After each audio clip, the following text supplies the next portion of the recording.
로마에 도착했을 때 다른 사람들 눈에 바울은 죄수의 모습으로 보였을 겁니다. 그리고 바울의 일상은 쇠사슬, 수갑을 나누어 찬 군인에게 매여서 이제 하루하루를 살게 됐겠죠. 그러나 바울은 자신의 정체를 죄수나 군인에게 매인 것으로 이해하지 않았습니다. 바울은 죄수로 온 것이 아니라 증인으로 로마에 왔다고 확신했고요. 로마 군인에게 사로잡혀 있는 것이 아니라 그리스도에 사로잡힌 모습을 우리에게 보여줍니다. 자, 오늘 본문 23절을 보시게 되면 날짜를 정하고 유대 지도자들과 또 다른 유대인들을 그가 유숙하는 집에 초대해서 아침부터 저녁까지 하나님의 말씀을 전하는 내용을 보게 됩니다. 여러분, 바울이 지금 누구에게 복음을 전하고 있냐면 유대인들에게 복음을 전하고 있습니다. 유대인들이 어떤 사람이냐 하면 바울이 사역하는 내내 반대하고 위협하고 공격하고 그리고 무죄하게 소송을 걸어서 죄수의 모습으로 로마에 오게 한 사람입니다. 평생 반대하고 위협하고 공격했던 사람들입니다.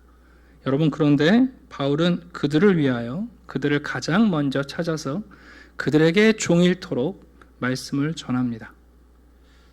여러분, 기독교는 제가 금요일에도 잠깐 말씀을 드렸는데, 그리고 여러분들 지난주 주보 안에 알렌 클라이더 박사님의 초대교회 기록을 읽어보셨으면 알겠습니다만, 요즘은 우리 성도님들 개업하면 성구 선물 많이 하잖아요. 한국 성도님들이 좋아하시는 성구는 세 종류가 있어요. 첫 번째, 내 시작은 미약하였으나 나중은 창대하리라. 두 번째는 뭐냐면 복주고 복주고 복주고 하는 말씀. 세 번째는 네 영혼이 잘된 같이 범사가 잘되고. 좋은 말씀이고 하나님의 말씀이에요. 근데 여러분, 초대교인들한테 찾아가서 우리가 혹시 당신의 인생을 바꾼 한마디 하나님의 말씀 뭡니까? 질문하면 초대교인들 100명이라면 90명은 똑같은 구절을 말했을 거예요. 그게 뭐냐면 원수를 사랑하라는 겁니다. 여러분, 초대교인들이 어떻게 예수를 믿고 하나님의 자녀가 되었냐면 무엇이 그들의 삶을 무너뜨렸냐면 예수님의 많은 가르침 가운데 원수를 사랑하라는 말씀이 그들을 무너뜨렸어요. 여러분, 인생 살다 보면 원수가 얼마나 많습니까? 더군다나 초대교회 예루살렘의 유대인들이 여러분 얼마나 원수가 많았습니까? 그런데 여러분, 예수님께서 원수를 사랑하라, 그 말씀에 무너진 거예요. 여러분, 초대교인들은요, 마태복음의 산상수훈을 그냥 좋은 말씀, 이상론 이렇게 생각하지 않았어요. 마태복음의 산상수훈이 예수를 따르는 제자들이 실천해야 된 구체적인 지침이라고 생각했어요. 그러니까 우리가 혹시 누구네 집에 갔는데 여러분 집에 성구가 원수를 사랑하라 붙어있으면 좀 이상하실 거 아니에요. 근데 초대교인들은 여러분 이 원수를 사랑하라는 말씀 그리고 자비에 대한 말씀에 그들의 삶을 걸었습니다. 여러분, 바울이 자기를 평생 반대한 사람들이에요. 심지어 암살단 만든 사람들이고 무죄한 자신을 소송해서 죄수의 모습으로 로마에 오게 한 사람들인데 여러분, 그 유대인들에게 그들을 사랑하며 그들에게 말씀을 전하고 있습니다. 바울이 유대인들에게 전한 복음이 무엇인가? 23절 보시게 되면 두 가지인데요. 그 두 가지는 사실 한 가지예요. 하나는 하나님의 나라에 대한 말씀이고 또 한 가지는 예수에 관한 겁니다. 여러분, 바울은 하나님의 나라를 어떻게 이해했냐면 바로 역사 가운데 나타나셨던 예수 그리스도가 구약의 성경이 예언한 바로 그 예수라는 그 동일성을 통해서 복음을 전했습니다. 여러분, 바울은 다른 할 말이 없었습니다. 복음이란 게 무엇입니까? 하나님의 나라를 전하는 것이고 하나님의 나라의 그 기준과 그 출발이, 그 완성이 여러분 예수님에게 있다는 거죠. 그래서 23절을 보시게 되면 하나님의 나라를 증언하는데 그 방식이 모세의 글, 율법과 선지자의 말씀을 가지고 바로 예수님이 구약에서 우리에게 약속한 메시아시다. 그분이 하나님 나라의 완성이시다라고 가르쳐 줍니다. 여러분, 예수님이 하나님 나라의 완성이시라는 말은 예수님께서 모든 하나님 나라의 통치, 권세를 가지고 있다는 뜻입니다. 마태복음 28장에서 예수님은 제자들에게 이렇게 선포하셨는데요. 하늘과 땅의 모든 권세를 내게 주셨으니 그러므로 너희는 가서 모든 민족으로 제자를 삼으라. 하늘과 땅의 모든 권세라는 뜻은 모든 것을 통칭하는 표현입니다. 우리 어린아이들이 엄마 얼마만큼 사랑해, 하늘만큼 땅만큼, 그럼 이제 크기를 얘기하는 건데요. 예수님께서 하늘과 땅의 모든 권세, 그것은 모든 권세를 통칭하는 것. 다시 말하면 모든 권세를 주님이 갖고 계시다는 겁니다. 예수님이 가지고 계신 권세는 모든 것인데 그 중에서도 특별히 예수님이 가진 탁월한 권세는 우리의 죄의 문제와 우리의 죽음의 문제를 해결하는 권세를 가지셨다는 겁니다. 여러분, 인생 살다 보면 문제가 참 많습니다.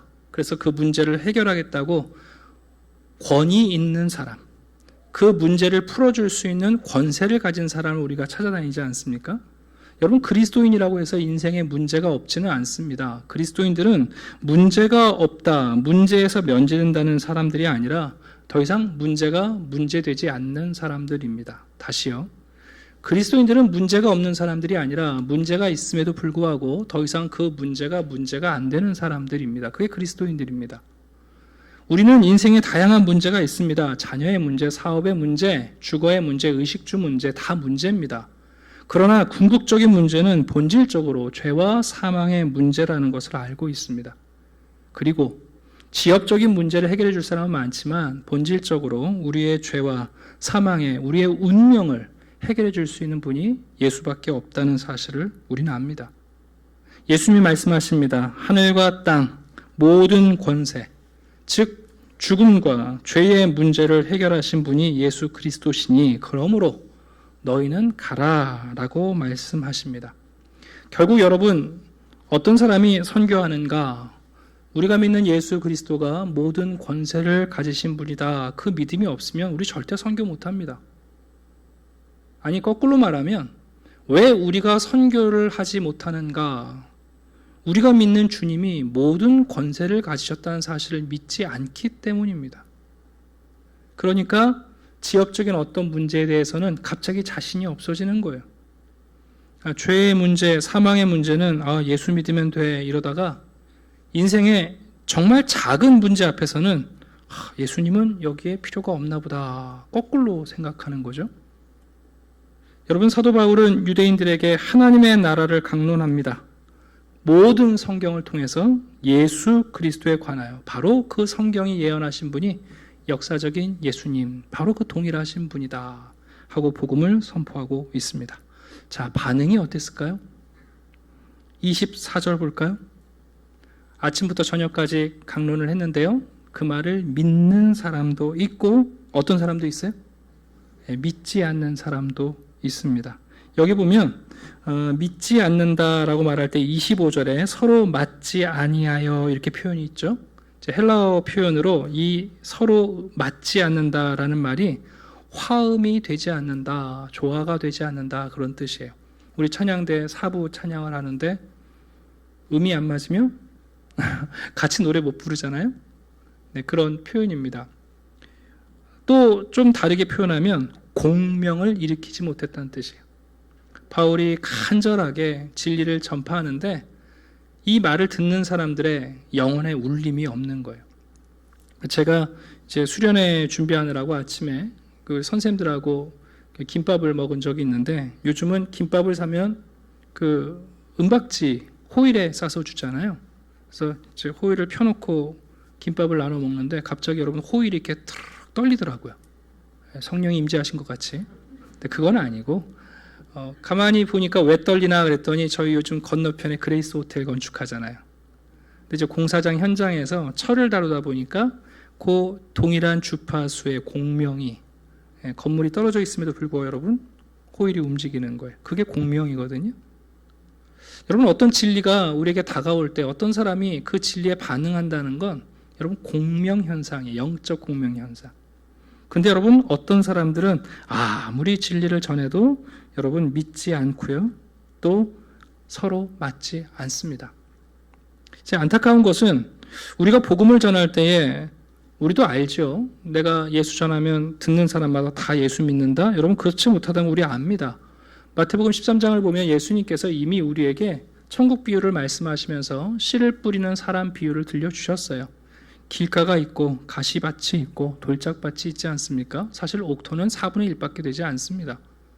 복음을 전할 때, 예수 그리스도를 전할 때에 당연히 여러분 반대가 있다는 것은 뭐 새로운 소식도 아니고 우리가 예상하지 못하는 것도 아닙니다. 여러분 결국 마음이 맞지 않는 사람 떠나갈 때에 바울이 그냥 보내지 않습니다. 일종의 저주 선언을 합니다. 뭐 저주라고 말하긴 그렇고 경고라고 말할 수 있죠. 이사야 6장에 있는 말씀을 선포하고 있는데 제가 다시 한번 천천히 읽어볼게요. 이 백성에 가서 말하기를 너희가 듣기는 들어도 도무지 깨닫지 못하고 보기는 보아도 도무지 알지 못하는도다. 이 백성들의 마음이 우둔하여져서 귀로는 둔하게 듣고 눈은 감았으니 눈으로 보고 귀로 듣고 마음으로 깨달아 돌아오면 내가 고쳐줄까 함이라. 여러분 이것은 이사야서 6장에 하나님이 이사야를 선지자로 부르시면서 이사야의 사명이 어떠할 것을 미리 예고하시는 내용이에요.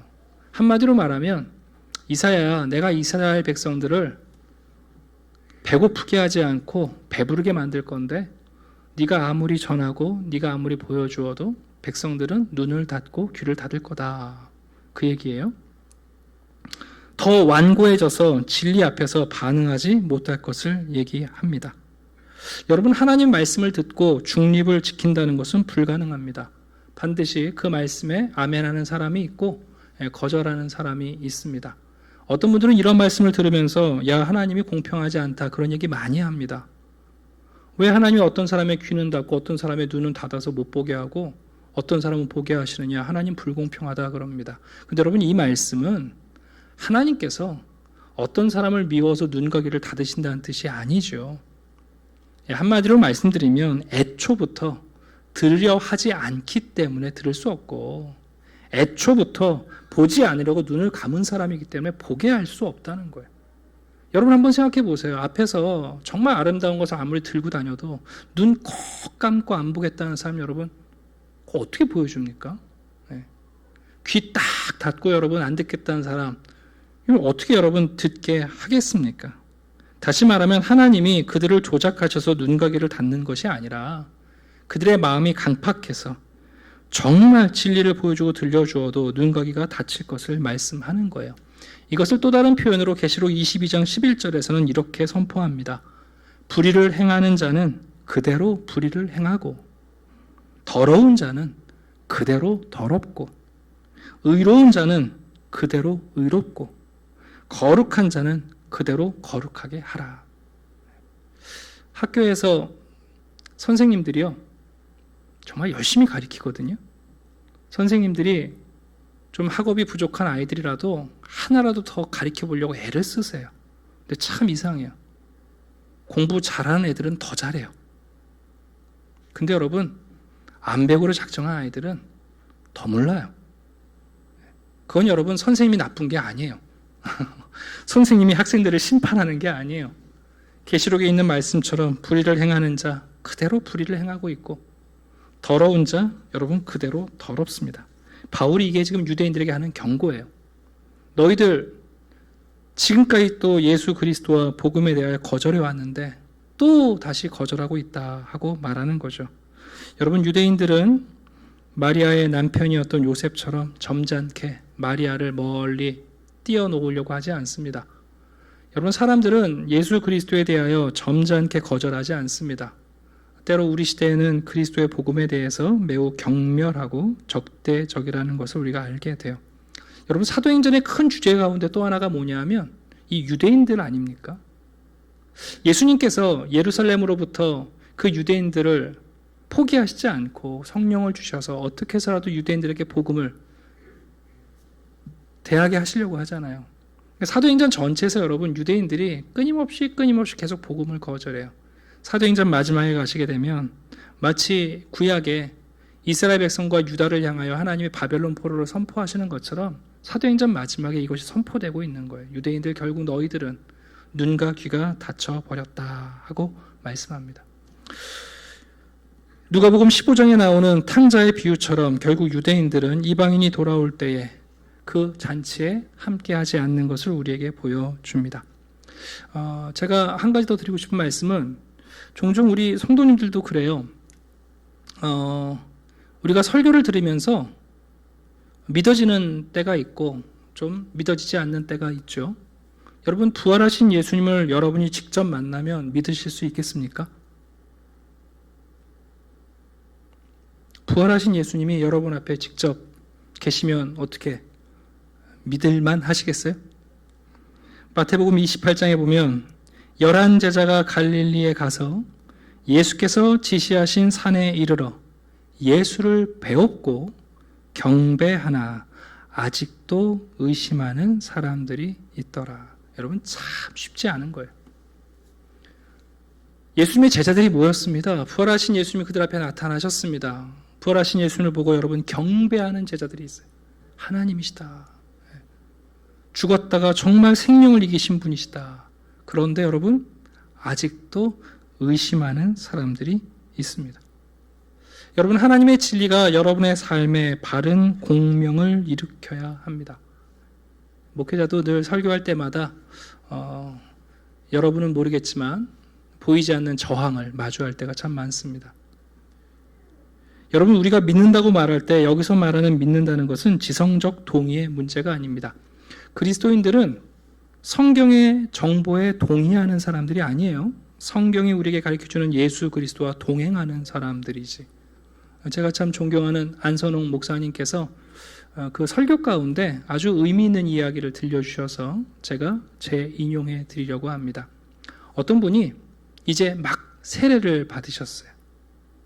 그래서 친구를 만났는데 친구도 그리스도인 교회 다니는 분이었던 것 같아요. 그러니까 막 세례받은 친구한테 이렇게 묻는 거예요. 아, 그래. 자네 기독교 신자가 되었다며? 그러면 이제 예수님에 대해 아는 것이 많이 생겼겠구만. 자네 혹시 그럼 예수님이 어디서 태어나셨는지 아나? 그랬더니 막 세례받은 친구가 글쎄 들었던 것 같은데 잘 모르겠네. 그래? 그럼 자네 예수님이 십자가에서 죽을 때 나이가 몇 살이었는지는 아는가? 여기에도 대답을 못했어요. 그러자 교회 다니던 친구가 아니 자네는 세례를 받고 신자가 되고 어떻게 그것도 모르는가? 여러분들은 다 아신다고 지금 안심하고 계신 거죠? 그랬더니 그 초신자 친구가 이렇게 대답을 했더랍니다. 자네 말이 맞네. 내가 아는 것이 많지 않아 부끄럽군. 하지만 내가 아는 것이 있네. 3년 전 나는 술 주정뱅이였고 빚이 많았고 가정은 산산조각이 나서 저녁마다 처자식이 내가 집에 들어가는 것을 무서워했네. 그러나 이제는 술을 끊고 빚도 청산하고 가족들도 다시 화목해져서 저녁마다 아이와 아내가 나를 간절히 기다린다네. 이 모든 것이 예수님 때문에 내 삶에 생긴 변화라네. 이것만은 알고 있다네. 예수님이 어디서 태어나고 몇 살에 죽으셨고 예수님의 12제자 이름을 줄줄줄 알아도 삶에 아무런 변화가 없다면 여러분 그 사람은 예수를 모르는 사람입니다. 예수를 안다고 생각하는 것이 고작 예수님이 태어나신 것을 알고 어떤 기적을 행하셨다는 것을 알고 제자들의 이름을 아는 것 여러분 중요하지만 그것을 가지고 예수를 안다고 말할 수 없습니다. 여러분들은 정말 예수를 아십니까? 예수님께서 가르쳐 지키게 하라 라고 말씀하실 때 가르쳐 깨닫게 하라, 가르쳐 알게 하라, 가르쳐 암기하게 하라 라고 말하지 않고 가르쳐 지키게 하라 라고 말씀하셨습니다. 오늘 본문 마지막에도 바울은 담대하게 거침없이 가르치더라 라고 말씀합니다. 이 말은 포괄적으로 적용하는 지식을 얘기합니다. 실천적 지식입니다. 여러분, 우리는 성경 진리에 동의하는 사람이 아닙니다. 그것은 공명을 일으키지 못합니다. 우리는 예수님과 동행하는 사람입니다. 비록 예수님에 대해서 많이 모든 것을 알지 못할지라도 예수님이 우리를 위해서 우리들의 삶에 어떤 공명을 일으키고 계신지를 아는 것, 이건 너무나 중요한 겁니다. 교리가 무의미하다는 뜻이 아닙니다. 교리는 실천을 위해 있는 겁니다. 오늘날 한국교회가 여러분 교리와 실천이 분리되어 있습니다. 정밀하게 교리를 말하는 것 중요합니다. 그러나 실천이 없다면 여러분 그건 예수를 모르는 겁니다. 우리가 믿는 교리의 내용은, 신앙 고백은 실천을 위한 겁니다. 동의하고 깨닫고 아는 것으로 끝나는 것이 아니라 반드시 행동해야 합니다. 사도행전이 우리에게 보여주는 것이 무엇입니까? 여러분 사도들이 모여가지고 스터디했습니까? 책을 만드나요? 논문집 발송합니까?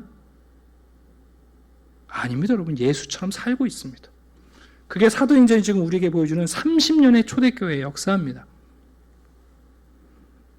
마지막으로 드리고 싶은 말씀은 오늘 본문 마지막에 보시면 약 2년 동안 바울은 31절 보시면 하나님의 나라를 전파했다고 선포합니다. 사도행전은 바울의 전기도 아니고 교회 성장 부흥 기록도 아닙니다. 사도행전의 주제는 사도행전 1장에서 부활하신 예수님이 하나님의 나라를 전파하셨고, 그리고 바울이 하나님의 나라를 담대하게 거침없이 전파하는 것으로 수미상관을 이루고 있습니다. 사도행전의 주제는 말 그대로 하나님의 나라입니다. 하나님의 나라를 가르치고 하나님의 나라를 세우고 하나님의 나라를 선포하는 것이 사도행전의 역사인데요. 반면 사도행전에는 하나님의 나라를 방해하는 박해, 폭력, 살해, 투옥, 그리고 반대와 폭동과 암살과 난파로 끊임없는 저항을 받습니다. 그럼에도 불구하고 여러분 하나님의 나라는 거침없이 담대하게 세워져 가고 있습니다. 하나님의 나라는 고난을 무릅쓰고 성장하는 것이 아니라 고난을 통해서 성장해 갑니다. 오늘 본문 마지막에 바울이 담대하게 거침없이 가르쳤다. 이 담대하다는 것은 도덕적 용기만을 말하는 게 아닙니다. 담대하다는 표현은 중요한 문제에 대하여 기꺼이 공개적으로 발언하는 태도를 말합니다. 그래서 어떤 학자들은 이 담대하다는 표현을 세 가지로 풀어서 설명합니다. 담대하게 복음을 전했다는 것은 첫 번째, 솔직하게 전했다는 것이고, 두 번째는 분명하게 전했다는 것이고, 세 번째는 두려움 없이 전했다는 뜻이다. 여러분, 솔직하다는 거 뭐예요? 진리를 가감하지 않고 은폐하지 않고 전하는 겁니다. 여러분, 우리가 복음을 전할 때에 예수 그리스도만이 생명의 주님이시다, 만유의 주님이시다. 여러분, 지금 바울이요, 로마에서 이 복음을 전하고 있어요. 31절 보세요. 주 예수 그리스도. 여러분 전 세계 제국이 이룬 로마, 지금 네로가 황제에 여러분 왕좌에 앉아 있지 않습니까? 자기를 큐리오스 주라고. 근데 바울이 뭐라고 그래요? 아니, 이 로마와 네로 황제는 하나님의 나라에 유치한 코스프레이 지나지 않는다. 진짜 주님이 누구시냐? 진리를 말합니다. 분명하게 말합니다. 모호하게 말하지 않고 선명하게 말합니다. 무엇보다 결과에 연연하지 않고 바른 것을 말하고 있습니다. 그래서 바울은 자기에게 찾아오는 사람들은 누구든지 만났어요. 심지어 황제 앞에 가기도 했고 노예인 사람들이 와도 만났고요. 그리고 여러분 빈부격차에 관계없이 모든 사람, 민족 차별 없이 모든 사람을 다 영접하여 하나님의 나라를 전파했습니다. 우리 시대는 이 담대함이라는 태도가 얼마나 중요한지 모르겠어요. 우리 시대가 관용의 시대 아닙니까? 특별히 종교인들 가운데 관용을 실천하는 종교인들이 존경을 받아요. 너무 뾰족한 진리를 얘기하면 사람들이 별로 존경을 안 해요. 그러니까 종교 간의 대화가 중요하고 종교인들이 세상의 평화를 위해서 의견을 나누고 함께 일하는 것 다 칭찬받아요. 그러니까 그런 일을 할 때마다 항상 기독교인 우리들은 역으로 공격을 많이 받곤 합니다. 그러나 여러분 우리가 한 가지 기억할 것은 뭐냐면 대화도 좋고 또 사회와 국가를 위해서 종교가 함께 일해야 할 것 우리가 협력해야죠. 더 많이 희생하기도 하고 우리가 더 최선을 다해야 할 부분들이 있습니다. 그러나 대화하기 위해서 우리의 본질을 속이는 일은 우리에게 가능하지 않습니다. 여러분 선교를 하고 전도를 할 때 기억할 게 뭐냐면 예수 그리스도만이 구주이시다. 여러분 그거 전하는 거 이기적인 거 아닙니다. 왜 예수만 구원이 있다고 말하냐? 그거 이기적인 거다. 그렇지 않습니다, 여러분.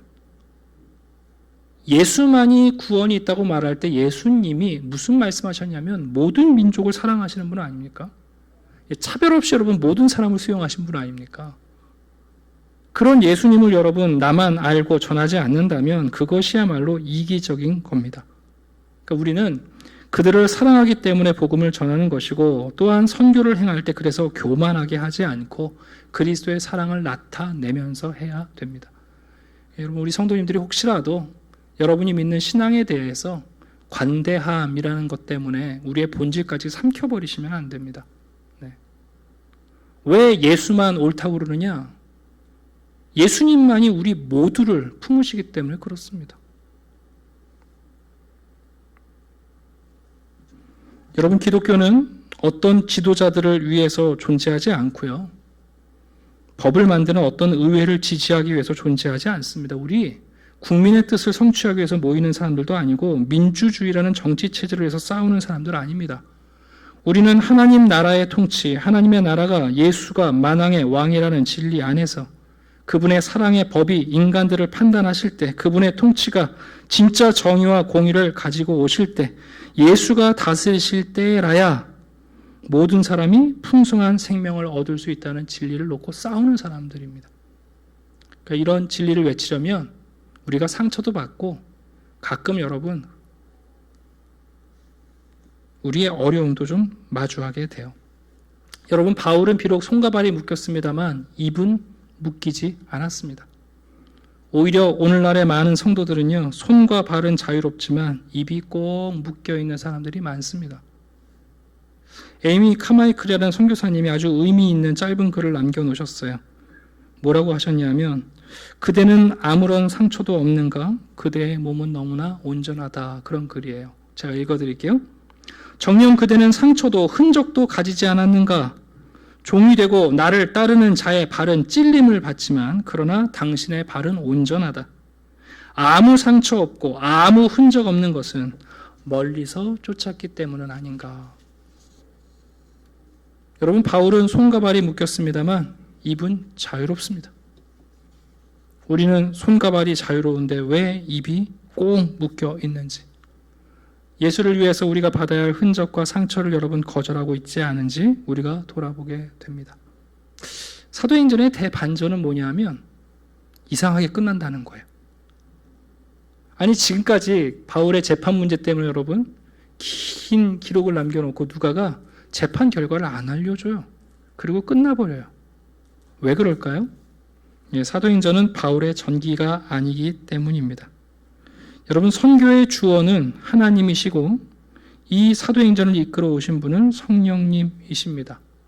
그래서 사도 바울의 재판 결과에 여러분 연연하지 않습니다. 바울이 지금 자유롭게 담대하게 복음을 전하는 것으로 사도행전은 충분하다고 우리에게 가르쳐주고 있습니다. 우리가 종종 교회에서 사역을 하고 전도하고 선교할 때 오해하는 게 있어요. 여러분 우리의 사역은 하나님을 위해서 우리가 하는 일이 아니라 하나님이 우리를 통해서 하시는 일이에요. 우리가 하나님을 위해서 내가 일한다 그러니까 자꾸만 지치게 돼요. 근데 사역의 정의를 지친 나를 통해서도 하나님이 일하신다 생각하면 기쁘거든요. 여러분 우리가 하는 사역, 전도 하나님을 위해서 우리가 애쓰는 일이 아니라 하나님이 우리를 통해서 하시는 일입니다. 사도행전은 바로 그 사실을 우리에게 끝까지 가르쳐 줍니다. 이후의 기록이 좀 궁금하죠?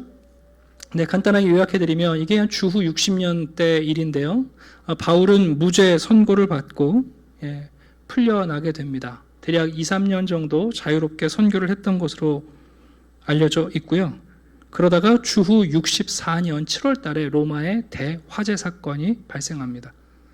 전설에 의하면 네로가 불 질러놓고 불타는 도시 보면서 악기를 연주했다고 하잖아요. 근데 여러분 많은 그 로마의 시민들이 집과 재산을 다 잃어버렸어요. 여러분 그 분노를 어떻게 해결할 겁니까?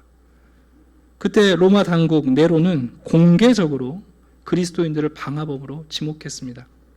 타키투스의 기록에 의하면 사실 여러분 이 대화재 사건이 있기 전까지 로마 시민들은 그리스도인들을 미워하지 않았습니다. 그리스도인들의 삶에 영향을 받았고 그들의 자비를 보면서 감격했고 원수를 사랑한다는, 여러분 정말 말도 되지 않는 진리를 붙잡고 살아가는 사람들을 보면서 이해할 수는 없지만, 납득할 수는 없지만, 그렇다고 그들을 미워하지는 않았어요. 그런데 여러분, 로마에서 이 방화 사건의 범인으로 그리스도인들을 지목하는 순간부터 여러분, 기독교인들은 정말 증오의 대상이 됐습니다. 주후 65년 베드로와 바울이 잡혔고요. 베드로는 전승에 의하면 십자가에 달려 죽을 때 예수님과 똑같이는 안 됩니다. 그래서 거꾸로 달려 십자가형으로 죽으신 것으로 기록되어 있습니다. 베드로 이후에 바울은 십자가에서 죽지 않았는데, 왜냐하면 로마 시민들은 십자가형을 받지 않았어요. 그래서 참수형을 당했는데 바울은 한 경비병에 의해서 참수당한 것으로 교회 기록에 남겨져 있습니다. 여러분, 사도행전은 약 30년 동안의 초대교회 기록이에요. 고작 30년. 우리 교회 역사가 40년인데 여러분 30년 전에 어디 계셨나요? 혹시 앞으로 30년 후에 어디 계실 예정이신가요?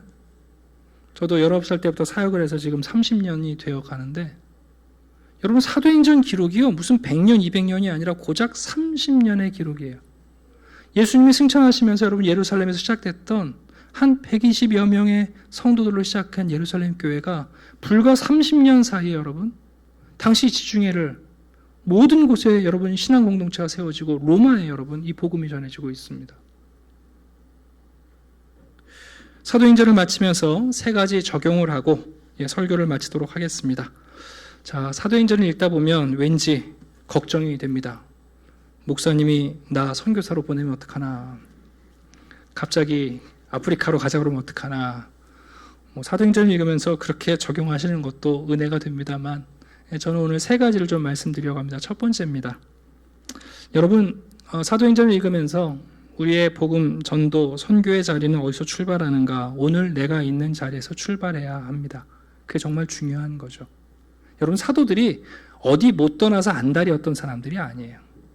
어디에 머물든지 간에, 그죠?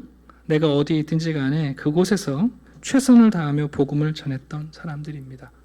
종종 우리는 성공이라는 것을 더 좋은 자리로 이동하는 것을 자꾸 성공이라고 생각하는 것 같아요.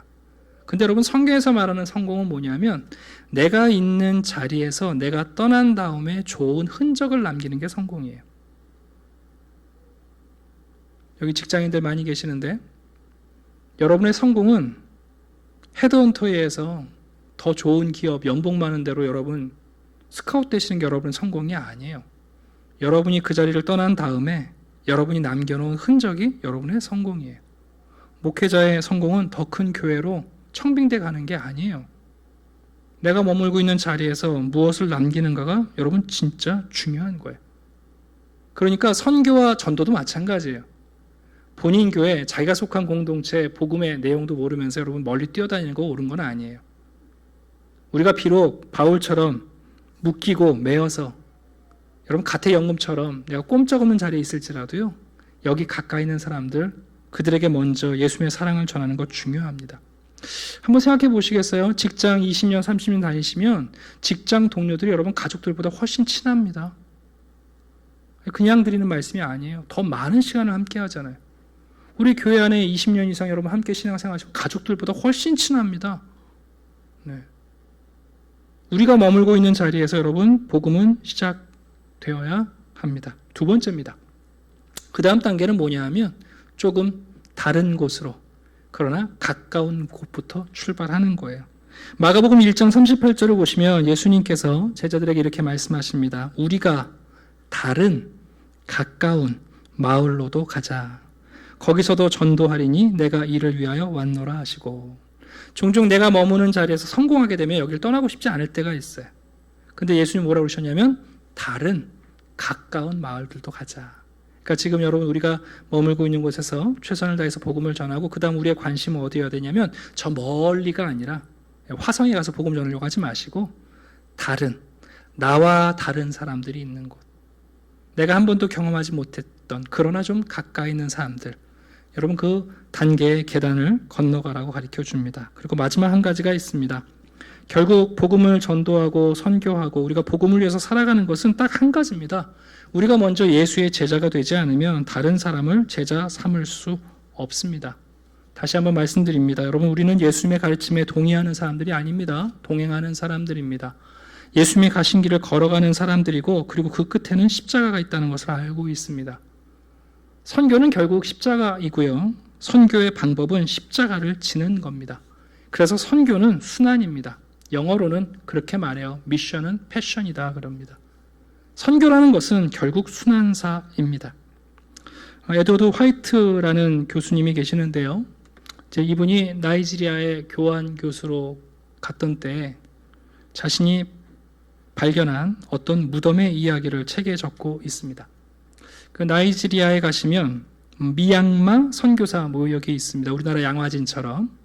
거기 가시면 56명의 묘지, 선교사님의 묘지가 있는데 그 중에 33개가 어린아이들의 무덤이라고 합니다. 부모를 따라 선교를 왔다가 선교지에서 죽은 아이들의 무덤이 있는 거죠.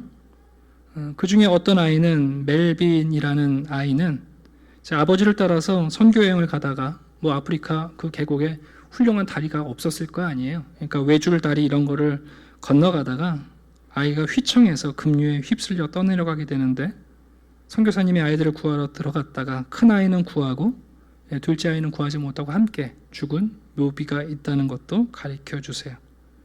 이 에드워드 화이트 교수님이 이런 글을 적으면서 이런 얘기를 하세요. 우리는 좋다. 우리는 복음을 위해서 날 전부 내던지도 않았고 우리의 삶을 완전히 포기한 것도 아니고, 근데 선교사님들은 여러분 안 그렇잖아요.